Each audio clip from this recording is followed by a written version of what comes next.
എറണാകുളം ലോക്സഭാ മണ്ഡലം നിലവിൽ അവിടുത്തെ MP ഹൈബി ഈഡൻ കോൺഗ്രസിന് വളരെ വലിയ ഒരു ശക്തി കേന്ദ്രം എന്ന് വിശേഷിപ്പിക്കുവാൻ സാധിക്കുന്ന ഒരു ലോക്സഭാ മണ്ഡലമാണ് എറണാകുളം ലോക്സഭാ മണ്ഡലം. രാഹുൽ ഗാന്ധിയുടെ സ്ഥാനാർത്ഥിത്വം വയനാട്ടിൽ രാഹുൽ ഗാന്ധി മത്സരിക്കുവാൻ സാധ്യതകൾ ഏറെയാണ്. അങ്ങനെ വന്നാൽ നിലവിലത്തെ സാഹചര്യത്തിൽ കോൺഗ്രസിന് അത് വലിയ ആത്മവിശ്വാസമാണ്. അത് മാത്രമല്ല, കേരളത്തിലെ ലോക്സഭാ മണ്ഡലങ്ങളിൽ കോൺഗ്രസിന് അത്രമേൽ കരുത്തുള്ള, അത്രമേൽ വേരുള്ള, അത്രമേൽ ആത്മവിശ്വാസത്തോടു കൂടി മത്സരിക്കുവാൻ സാധിക്കുന്ന ഒരു ലോക്സഭാ മണ്ഡലമാണ് എറണാകുളം ലോക്സഭാ മണ്ഡലം. ഹൈബി ഈഡന്റെ വികസന പ്രവർത്തനങ്ങളിൽ പാർട്ടി അത്രമേൽ ആത്മവിശ്വാസത്തിലാണ്. ഹൈബി ഈഡനിൽ വിശ്വാസം അർപ്പിച്ചുകൊണ്ടാണ്, പാർട്ടിയിൽ വിശ്വാസം അർപ്പിച്ചുകൊണ്ടാണ്, ജനപിന്തുണയിൽ വിശ്വാസം അർപ്പിച്ചുകൊണ്ടാണ് വരാൻ പോകുന്ന ലോക്സഭാ തെരഞ്ഞെടുപ്പിൽ എറണാകുളം ലോക്സഭാ മണ്ഡലത്തിൽ കോൺഗ്രസ് മത്സരിക്കുവാൻ പോകുന്നത്. അവിടെ ഹൈബി ഈഡൻ എന്ന കോൺഗ്രസുകാരൻ, ഹൈബി ഈഡൻ എന്ന രാഷ്ട്രീയ നേതാവ് 2018 പ്രളയത്തിൽ ഒരു ഗ്രാമത്തിന് മുഴുവൻ തണലായി നിന്നുകൊണ്ട് വീട് നിർമ്മിച്ച് നൽകുകയൊക്കെ ചെയ്തിരുന്നു. അത് 2019 ലോക്സഭാ തെരഞ്ഞെടുപ്പിൽ അദ്ദേഹത്തിന് വലിയ ഗുണപ്രദമായി മാറിയിരുന്നു. ഇത്തവണ വികസനത്തിന് ഉപയോഗിക്കുന്ന ഫണ്ടുകൾ ചെറുപ്പക്കാരെ കൂടെ പരിഗണിച്ചുകൊണ്ടായിരിക്കും അത് പ്രയോജനപ്പെടുത്തുക എന്ന തരത്തിലേക്കുള്ള ആശയത്തിലാണ്, ആ ആശയത്തിൽ ഊന്നി നിന്നുകൊണ്ടാണ് ഹൈബി ഈഡന്റെ പ്രവർത്തനങ്ങൾ. അതുകൊണ്ട് തന്നെ വരാൻ പോകുന്ന ലോക്സഭാ തെരഞ്ഞെടുപ്പിൽ താൻ മണ്ഡലത്തിൽ പ്രാവർത്തികമാക്കിയ വികസനങ്ങളെ മുൻനിർത്തിക്കൊണ്ടായിരിക്കും ഹൈബി ഈഡന്റെ തെരഞ്ഞെടുപ്പ് പ്രചാരണം. അതായത് ഹൈബി ഈഡൻ അത്രമേൽ ഇഴുകിച്ചേർന്ന് നിൽക്കുന്ന ഒരു സ്ഥാനാർത്ഥിയാണ്. എറണാകുളം ലോക്സഭാ മണ്ഡലവുമായി അത്രമേൽ ഇഴുകിച്ചേർന്ന് നിൽക്കുന്ന ഒരു സ്ഥാനാർത്ഥിയാണ്.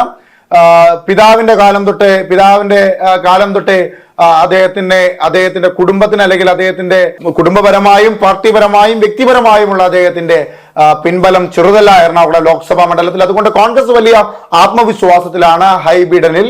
ഹൈബി ഈഡൻ അല്ലാതെ പിന്നെ ആര് അവിടെ മത്സരിക്കും എന്നൊരു ചോദ്യം നിലവിൽ എറണാകുളം ലോക്സഭാ മണ്ഡലത്തിൽ ഇല്ല. ഹൈബി ഈഡനിൽ പാർട്ടി ആത്മവിശ്വാസത്തിലാണ്. ഹൈബി ഈഡനിൽ സാധ്യതകൾ ഏറെയുണ്ട് എന്ന തികഞ്ഞ ആത്മവിശ്വാസത്തിലാണ്, ഉറപ്പിലാണ് കോൺഗ്രസ് നിൽക്കുന്നത്. തിരിച്ച് LDFിലേക്ക് വരുമ്പോൾ 1991 ശേഷം ക്രൈസ്തവ മതവിശ്വാസിയല്ലാത്ത മറ്റൊരു സ്ഥാനാർത്ഥിയെ പരീക്ഷിക്കുന്നത് 2019 ലോക്സഭാ തെരഞ്ഞെടുപ്പിലാണ്. അത് വ്യവസായ വകുപ്പ് മന്ത്രി P രാജീവിനെയാണ്. പക്ഷേ P രാജീവിന് ഹൈബി ഈഡനെ മലത്തിയടിക്കുവാൻ സാധിച്ചില്ല. എറണാകുളത്തിന്റെ ഒരു സാമുദായിക രീതി അത്തരത്തിലാണ്. 35% മുകളിലാണ് അവിടെ ക്രൈസ്തവ മതവിശ്വാസികൾ. ഹൈന്ദവ മതവിശ്വാസികൾ കഴിഞ്ഞാൽ ഏറ്റവും കൂടുതലുള്ളത് ക്രൈസ്തവ മതവിശ്വാസികളാണ്. മുസ്ലിം മതവിശ്വാസികൾ വളരെ കുറവാണ്. എന്നിരുന്നാൽ പോലും കഴിഞ്ഞ ലോക്സഭാ തെരഞ്ഞെടുപ്പിൽ മോശമല്ലാത്ത തരത്തിൽ ഒരു പ്രകടനം കാഴ്ചവെക്കുവാൻ ഇടതുപക്ഷത്തിന് സാധിച്ചു. പക്ഷേ ചരിത്രത്തിലെ ഏറ്റവും വലിയ ഭൂരിപക്ഷമാണ് ഹൈബി ഈഡൻ അവിടെ നിന്ന് കരസ്ഥമാക്കിയത്. ഹൈബി ഈഡൻ കരസ്ഥമാക്കിയ ഭൂരിപക്ഷം 1,69,153 വോട്ടിന്റെ മൃഗീയ ഭൂരിപക്ഷമായിരുന്നു P രാജീവിനെതിരായി ഹൈബി ഈഡൻ അവിടെ കരസ്ഥമാക്കിയത്. മൂന്നാം സ്ഥാനത്തേക്ക് പിന്തള്ളപ്പെട്ട BJP സ്ഥാനാർത്ഥിയായ കണ്ണന്താനം 1,37,749 വോട്ടുകൾ മാത്രമാണ് കരസ്ഥമാക്കിയത് എങ്കിൽ പോലും 14.24% വോട്ടാണ് വർദ്ധിച്ചത്. ആ വോട്ട് വർധനവ് BJPക്ക് വലിയ ആശ്വാസമാണ്. ഇവിടെ ഇടതുപക്ഷത്തിന് ആര് സ്ഥാനാർത്ഥിയാകും എന്നത് പ്രസക്തമായൊരു ചോദ്യമായിരുന്നു.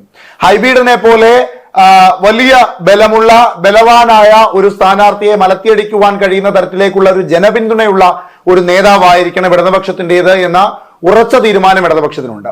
നിലവിലത്തെ സാഹചര്യത്തിൽ 20ൽ 1 മണ്ഡലത്തിൽ മാത്രമാണ് ഇടതുപക്ഷത്തിന്റെ MP ഉള്ളത്.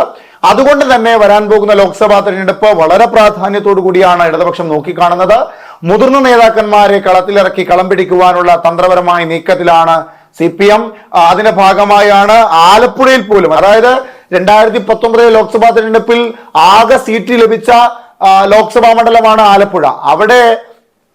അവിടെ ആരിഫ് എന്ന് പറയുന്ന അവരുടെ MP അല്ലെങ്കിൽ ആ സ്ഥാനാർത്ഥിക്ക് താഴെത്തട്ടിൽ ഒരു പിൻബലമില്ല എന്ന ബോധ്യത്തിന്റെ പുറത്ത് അദ്ദേഹത്തെ മാറ്റി G സുധാകരൻ എന്ന മുതിർന്ന നേതാവിനെ, സഭയിൽ തഴക്കവും പഴക്കവും എന്ന G സുധാകരൻ എന്ന് പറയുന്ന നേതാവിനെ പയറ്റി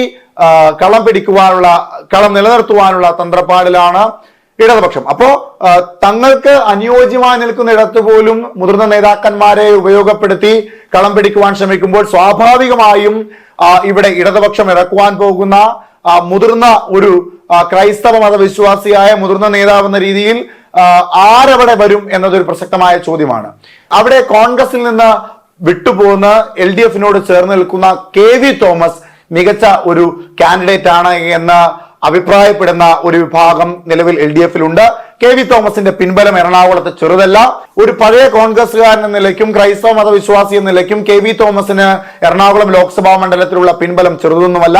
അതിന്റെ കൂടെ LDF അനുഭാവികളുടെ വോട്ടും വളരെ കാര്യമായി തന്നെ അദ്ദേഹത്തിന് ലഭിച്ചാൽ ഒരു പക്ഷേ ഐബി ഈഡനോടൊപ്പം പിടിച്ചു നിൽക്കുവാൻ കഴിയുന്ന തരത്തിൽ, അല്ലെങ്കിൽ ഐബി ഈഡനെ മലത്തിയടിക്കുവാൻ കഴിയുന്ന തരത്തിലേക്കുള്ള ഒരു സ്ഥാനാർത്ഥിയാകുവാനുള്ള കരുത്ത് KV തോമസ് ആർജിക്കും. അപ്പോ അതിനുള്ള സാധ്യതയും ഏറെയാണ്.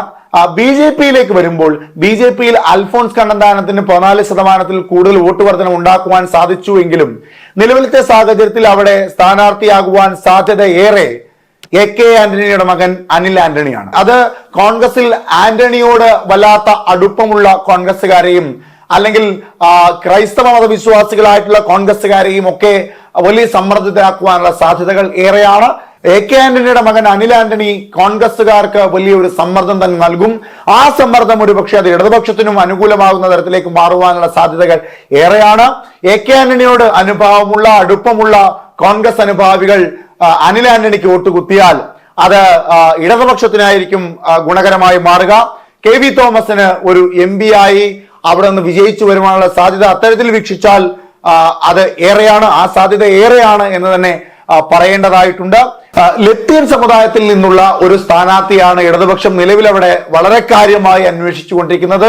അങ്ങനെ വരുമ്പോൾ KJ മാക്സിന്, അതായത് തിരഞ്ഞെടുപ്പിൽ 2016-ലെയും 2021-ലെയും തിരഞ്ഞെടുപ്പിൽ കൊച്ചി MLA ആയി വിജയിച്ചു വന്ന UDF-ന്റെ കയ്യിൽ നിന്നും കൊച്ചി തിരിച്ചുപിടിച്ച MLA ആയ KJ തോമസിന് ലത്തീൻ കത്തോലിക്ക സഭയിൽ 4-2 ഭൂരിപക്ഷം, 4-2 വിഭാഗത്തിന്റെ ഭൂരിപക്ഷം കിട്ടുവാനുള്ള സാധ്യത, പിൻബലം കിട്ടുവാനുള്ള സാധ്യത ഏറെയാണ്.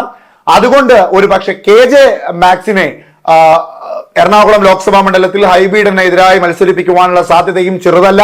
KV തോമസോ KJ മാക്സോ ആയിരിക്കും അവിടെ ഇടതുപക്ഷത്തിന് സ്ഥാനാർത്ഥിയായി വരിക. ഇവർ രണ്ടുപേരും അല്ലെങ്കിൽ നേരത്തെ പോളിറ്റ് ബ്യൂറോ കൂടി തീരുമാനമെടുത്തതുപോലെ മുതിർന്ന നേതാക്കന്മാരെ ഉപയോഗപ്പെടുത്തിക്കൊണ്ട് അവരുടെ ജനപിന്തുണ ഉപയോഗപ്പെടുത്തിക്കൊണ്ട് കൂടുതൽ സീറ്റുകളിലേക്ക് വിജയിച്ചു വരിക എന്ന രാഷ്ട്രീയ ഉദ്ദേശ ലക്ഷ്യമുള്ളത് കൊണ്ട് തന്നെ എറണാകുളത്ത് ഒരു മുതിർന്ന നേതാവിനെ കളത്തിലിറക്കിക്കൊണ്ട് കളം പിടിക്കുവാനുള്ള സാധ്യതയും ചെറുതായി കാണുവാൻ സാധിക്കുന്നതല്ല. 17 ലോക്സഭാ തെരഞ്ഞെടുപ്പ് നടന്നെടുത്ത് 14 തവണയും അവിടുത്തെ ജനപിന്തുണ തങ്ങളോടൊപ്പമാണ് എന്ന ആത്മവിശ്വാസം കോൺഗ്രസിന് ചെറുതല്ല. ഇത്തവണ രാഹുൽ ഗാന്ധി കഴിഞ്ഞ തവണ മത്സരിച്ചപ്പോൾ ഉണ്ടായ ഒരു വലിയ തരംഗം ഉണ്ടാകില്ല എന്ന ഒരു പിൻവലി കോൺഗ്രസിന് ഉണ്ടെങ്കിൽ പോലും എറണാകുളം തങ്ങളോടൊപ്പം നിൽക്കുന്ന ഒരു ലോക്സഭാ മണ്ഡലമാണെന്ന ആത്മവിശ്വാസം അവർക്കുണ്ട്. 3 തവണ മാത്രമാണ് ഇടതുപക്ഷത്തിന് അനുഭാവമായ തരത്തിലേക്ക് ഇടതുപക്ഷത്തിനെ അനുകൂലിച്ചുകൊണ്ട് എറണാകുളം പോയത്. അല്ലാത്ത ഇടങ്ങളിൽ 14 തവണയും കോൺഗ്രസിനോടൊപ്പം UDF-നോടൊപ്പം നിലയുറച്ചു നിന്ന ലോക്സഭാ മണ്ഡലമാണ്. 1967-ലും 1996-ലും 2004-ലും മാത്രമാണ് ഇടതുപക്ഷത്തിനോട് അനുഭാവം പ്രകടിപ്പിച്ചുകൊണ്ട് ഇടതുപക്ഷത്തിനോട് ചേർന്ന് നിന്നുകൊണ്ട് സെബാസ്റ്റ്യൻ പോളിന് അടക്കമുള്ള രാഷ്ട്രീയ നേതാക്കന്മാരെ വിജയിപ്പിച്ചുകൊണ്ട് ഇടതുപക്ഷത്തിനോട് ചേർന്ന് എറണാകുളം നിന്നത്. അല്ലാത്ത സമയങ്ങളിലെല്ലാം കോൺഗ്രസിനോട് അനുഭാവമായിരുന്നു അവർക്ക്. അതുകൊണ്ട് തന്നെ കോൺഗ്രസ് അവിടെ വലിയൊരു സാഗരമാണ്. ആ സാഗരത്തെ ചെറുത്തു തോൽപ്പിക്കുക എന്നത് ഒരു ചെറിയ കാര്യമല്ല. അതിനെ ചെറുത്തു തോൽപ്പിക്കണമെങ്കിൽ അത്രമേൽ ശക്തനായ ഒരു സ്ഥാനാർത്ഥിയെ ഇടതുപക്ഷം അവിടെ കൊണ്ടുവരേണ്ടതായിട്ടുണ്ട്. ഒന്നുകിൽ അത് ലത്തീൻ കത്തോലിക്ക സഭയുടെ ഭാഗമായിട്ടുള്ള ഒരു രാഷ്ട്രീയ നേതാവിനെ ആയിരിക്കണം, അല്ലെങ്കിൽ മുതിർന്ന ഒരു കമ്മ്യൂണിസ്റ്റ് നേതാവിനെ അവിടെ കൊണ്ടുവരണം, ജനപിന്തുണയുള്ള ഒരു നേതാവിനെ കൊണ്ടുവരണം. അല്ലെങ്കിൽ എറണാകുളത്ത് KV തോമസ് എന്ന് പറയുന്ന ജനപിന്തുണയുള്ള ഒരു നേതാവിനെ LDF-ന്റെ വോട്ടുകൾ കൂടി നൽകിക്കൊണ്ട് വിജയിപ്പിച്ചു കൊണ്ടുവരുവാൻ LDF-ന് സാധിക്കണം. BJP-ക്ക് അവിടെ ചെയ്യുവാൻ സാധിക്കുന്നത് നിലവിൽ കണ്ണന്താനം കൊണ്ടുവന്ന 14% വോട്ട് വർധനവ് ഇനിയും വർദ്ധിപ്പിച്ചു കൊണ്ടുവരിക. എറണാകുളത്തേക്ക് നരേന്ദ്രമോദിയുടെ സന്ദർശനമൊക്കെ BJP-ക്ക് വലിയ ഗുണകരമാണ്. നരേന്ദ്രമോദി വന്നതുകൊണ്ട് തന്നെ പാർട്ടി വിട്ട് BJP-യിലേക്ക് വന്ന AK ആന്റണിയുടെ മകൻ അനിൽ ആന്റണിക്ക് തന്നെയായിരിക്കും മത്സരിക്കുവാനുള്ള സാധ്യതകൾ ഏറെ. അതല്ലെങ്കിൽ BJP-യോട് ചേർന്ന് നിൽക്കുന്ന ഒരു വ്യവസായിക്ക് അവിടെ സീറ്റ് കൊടുക്കുവാനുള്ള സാധ്യതകളുണ്ട് എന്നും ഒരു പ്രചരണമുണ്ട്. എന്തായാലും നിലവിലത്തെ സാഹചര്യത്തിൽ AK ആന്റണിയുടെ മകൻ അനിൽ ആന്റണിക്കാണ് അവിടെ സാധ്യത ഏറെ. കോൺഗ്രസ് അവിടെ ഒരു സാഗരമായി നിലനിൽക്കുകയാണെങ്കിൽ വേരുറപ്പിച്ചു നിൽക്കുന്ന ഒരു പ്രസ്ഥാനം തന്നെയാണ് ഇടതുപക്ഷം. അവിടെ പ്രതീക്ഷ ഒട്ടും കൈവിടേണ്ടതായിട്ടുള്ള സാഹചര്യമല്ല BJP-ക്കുള്ളത്. എന്തായാലും നിലവിലത്തെ സാഹചര്യത്തിൽ നിങ്ങളുടെ അഭിപ്രായത്തിൽ വരാൻ പോകുന്ന ലോക്സഭാ തിരഞ്ഞെടുപ്പിൽ എറണാകുളത്ത് ഹൈബീഡൻ തന്നെ ഹൈനസായി വാഴുമോ, അല്ല ഇടതുപക്ഷത്തിനെ ഇടനെഞ്ചിനോട് ചേർക്കുവാൻ കഴിയുന്ന തരത്തിലേക്ക് അവിടെ മത്സരിച്ച് വിജയിക്കുവാൻ കഴിയുന്ന സ്ഥാനാർത്ഥിയെ ഇടതുപക്ഷം കൊണ്ടുവരുമോ, അതുമല്ല അനിൽ ആന്റണിയെ പോലൊരു ചെറുപ്പക്കാരനെ കൊണ്ടുവന്ന് കോൺഗ്രസിനെ സമ്മർദ്ദത്തിലാക്കി മോദി തരംഗത്തിന്റെ പ്രഭാവത്തിൽ വിജയിച്ചു വരുവാൻ BJPക്ക് സാധിക്കുമോ എന്നതാണ് ഇനി അറിയേണ്ടത്. എന്താണ് നിങ്ങളുടെ അഭിപ്രായം? കമന്റ് ബോക്സിൽ രേഖപ്പെടുത്തുക.